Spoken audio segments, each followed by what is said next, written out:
The summer of 2016 reminds you of the summer of 1968 and race riots and people with problems with police in cities. But there's also a clamoring for gun control legislation. And there's talk about more background checks and limiting guns with high-capacity magazines, like the AK-74 used by Micah Johnson in the Dallas police ambush. All right, let's back up a little bit. The background checks. I have no trouble with expanded background checks.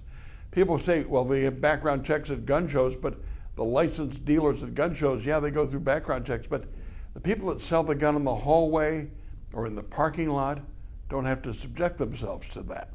If you sell a gun to a family member, people say that should be allowed. Yes, but if you're going to have background checks, you're going to have background checks.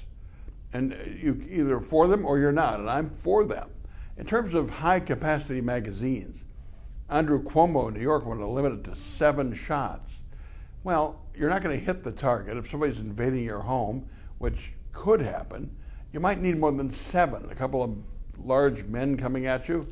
You're a single mom, you might want a badass gun. I'm not going to say you can't have more than 7 shots. I'm not the one to take that away from you. So I'm not as concerned about the semi-automatic weapons, but the background checks I think we can do. Polling would indicate a majority of Americans support expanded background check. Just because the NRA says no, I don't care.